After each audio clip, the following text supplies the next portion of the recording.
बहुत समय पहले की बात है। एक हिमालय नाम का खूबसूरत जंगल था जहाँ सब पक्षी एक दूसरे के साथ मिलजुल कर रहा करते थे।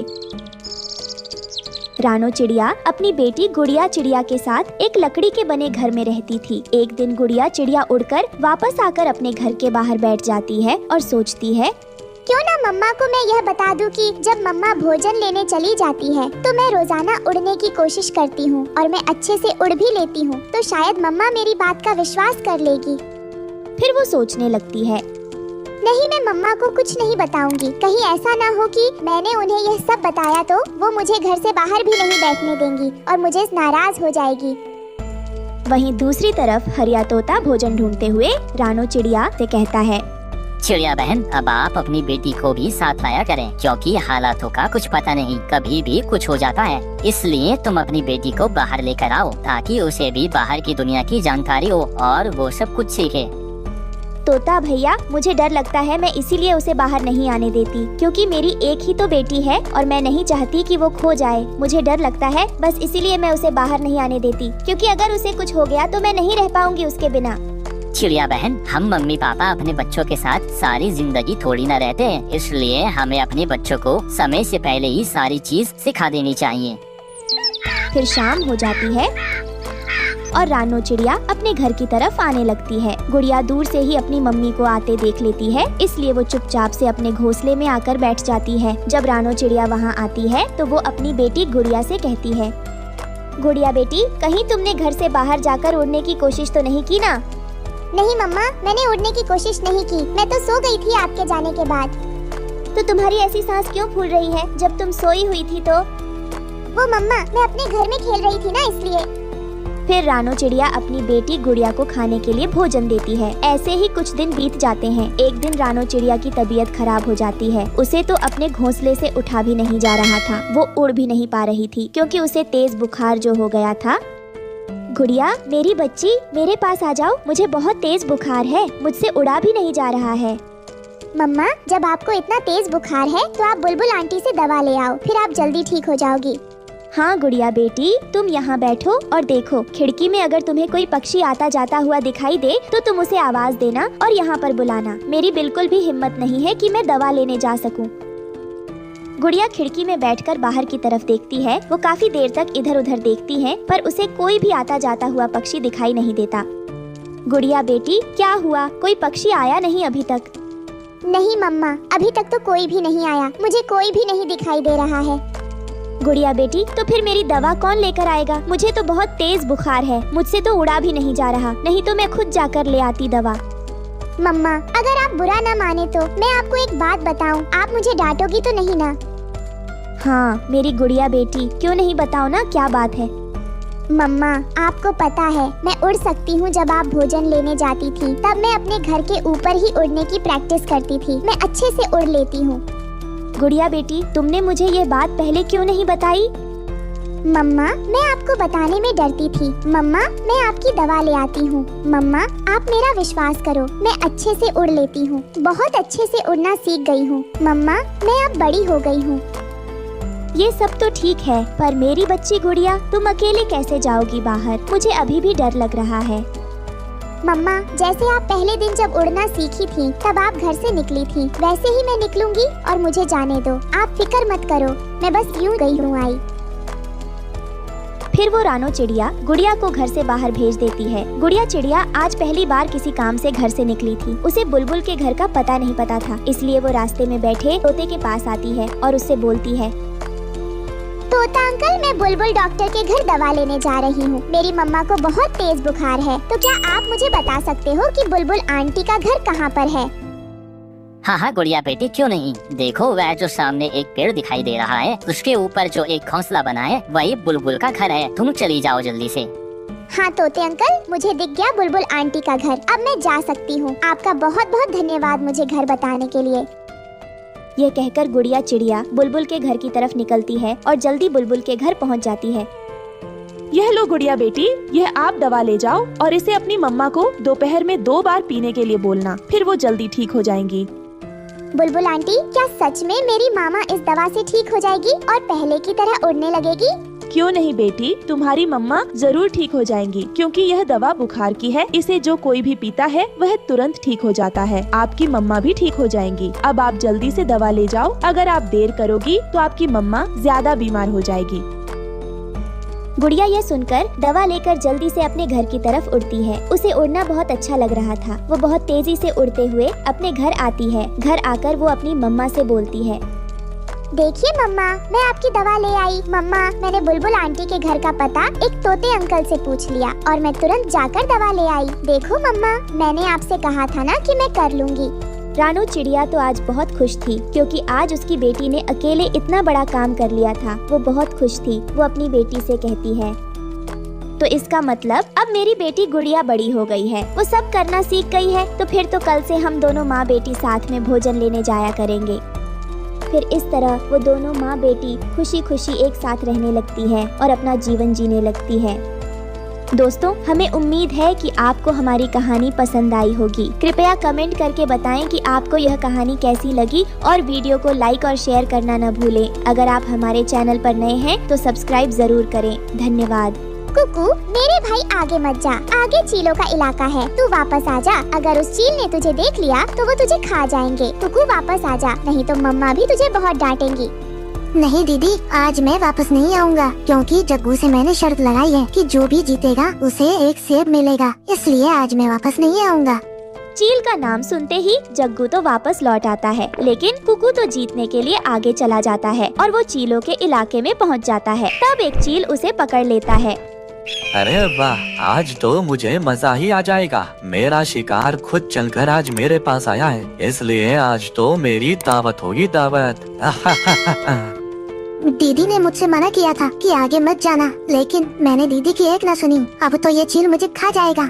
मुझे तो लगता है कि कुकू उस चील के इलाके में पहुंच गया है, तभी ये उसकी चिल्लाने की आवाजें आ रही हैं। मैंने उससे मना किया था, लेकिन फिर भी उसने मेरी एक न सुनी। तभी गुड़िया की आवाज सुनकर वहाँ एक तोता आता है। तब गुड़िया चिड़िया उससे कहती है, तोते अंकल, प्लीज आप मेरे भाई को बचा लो। उन चीलों ने मेरे भाई को पकड़ लिया है। तुम्हें पता भी है चिड़िया कि वो चील कितने खतरनाक होते हैं। मैं नहीं जाऊंगा वहाँ। जिसे भी अपनी जान प्यारी होगी वो कोई नहीं जाएगा, क्योंकि वो चील मुझे भी खा जाएगा। वो बहुत खतरनाक होते हैं। यह कहकर तोता वहाँ से चला जाता है। वहीं दूसरी तरफ कुकू को वो चील मारकर खा जाते हैं। नहीं नहीं, ऐसा नहीं हो सकता कुकू। अरे यह तो सपना था। चलो अच्छा है, कुकू तो सो रहा है। उन दोनों की मम्मा लाडो चिड़िया तो उनके लिए भोजन लेने गई थी, परंतु वो चिड़िया आज अपने शरीर को बहुत थका थका महसूस कर रही थी और वह अच्छे से उड़ भी नहीं पा रही थी। तब वह एक पेड़ पर बैठ जाती है। ना जाने आज मेरे शरीर में ताकत क्यों नहीं है और चक्कर से भी आ रहे हैं। मैं ऐसा करती हूँ, अब अपने घर वापस चली जाती हूँ। आज का भोजन तो मेरे पास है। मैं जब कल ठीक हो जाऊंगी तो भोजन लेने आ जाऊंगी और अपने बच्चों के लिए मीठे मीठे फल लेकर जाऊंगी। यह सोचकर लाडो अपने घर की तरफ आने लगती है। वो बड़ी मुश्किल से अपने घर आ पाती है और घर आते ही वो घोंसले में गिर जाती है। देखा कुकू, मैंने तुमसे मना किया था ना, शोर मत मचाया करो, मम्मा नाराज हो जाएंगी। अब देखो, तुम्हारी वजह से मम्मा हमसे बात भी नहीं कर रही और आते ही घोंसले में लेट गई। वो लाडो तो अपने बच्चों से खूब सारी बातें करना चाहती थी, लेकिन उस बेचारी के पास तो समय ही नहीं बचा था। वो एक लंबी सांस लेती है और अपनी सारी बातें जो वो अपने बच्चों से करना चाहती थी अपने साथ ही लेकर वहीं मर जाती है। मम्मा, मम्मा उठो और हमसे बातें करो। मम्मा, अगर आप मुझसे नाराज हैं तो मुझे माफ कर दो। मैं फिर कभी शोर नहीं करूँगा। पर मम्मा उठो और हमसे बातें करो। कुकू, ऐसा भी तो हो सकता है कि मम्मा हमसे किसी और बात पर नाराज हो गई हो, जो हमसे बात भी नहीं कर रही और आते ही लेट गई। नहीं दीदी, ऐसा भी तो हो सकता है कि मम्मा हमसे नाराज नहीं हो, उन्हें नींद ज्यादा आई होगी, इसलिए वो आते सो गई हैं। वह हमसे सुबह बात करेंगी।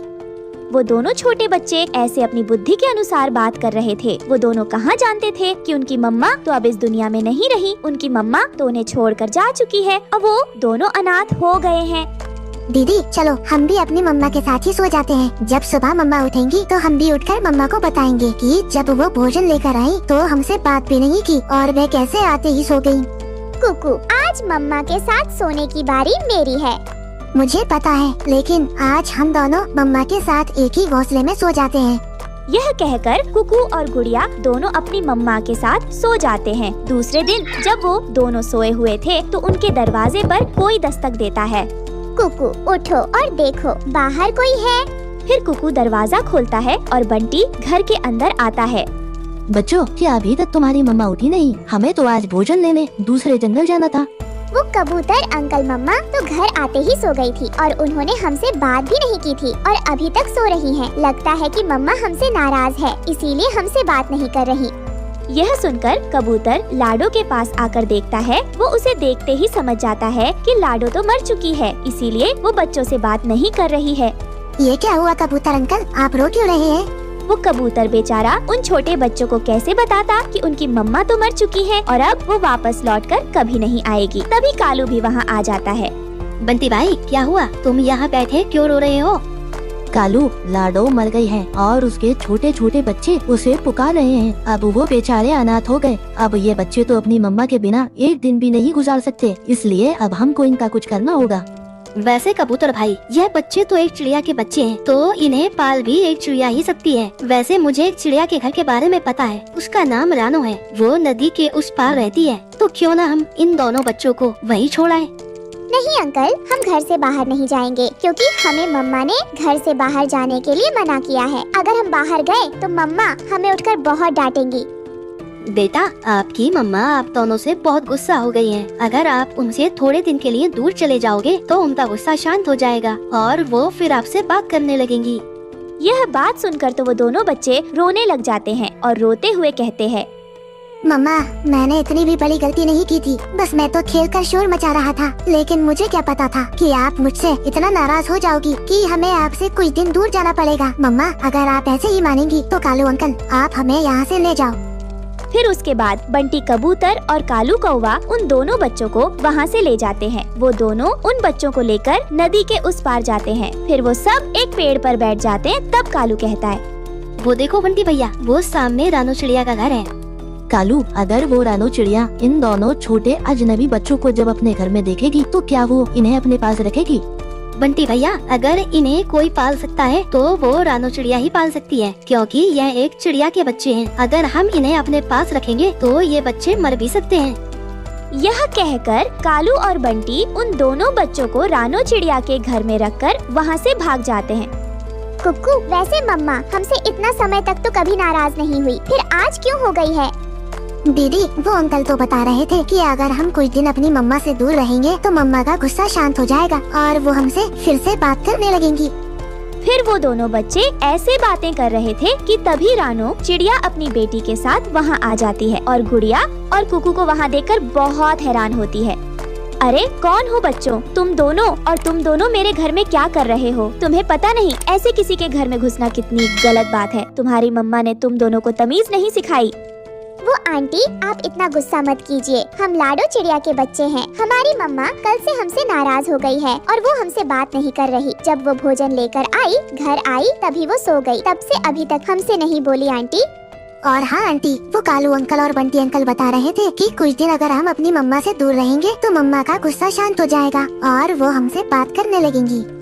यह सुनते ही रानो चिड़िया तो सब जान जाती है कि उनकी मम्मा तो मर चुकी है और वो कौवा और कबूतर उन्हें यहाँ क्यों छोड़कर गए हैं। तब वो उन बच्चों से कहती है, बच्चों आप दोनों परेशान मत हो। जब तक तुम्हारी मम्मा तुमसे बात नहीं करती तब तक तुम मेरे साथ रहो। आज से तुम दोनों भी मेरी बेटी के जैसे हो और मैं वादा करती हूँ तुम दोनों से कि तुम्हें कभी माँ की कमी महसूस नहीं होने दूंगी।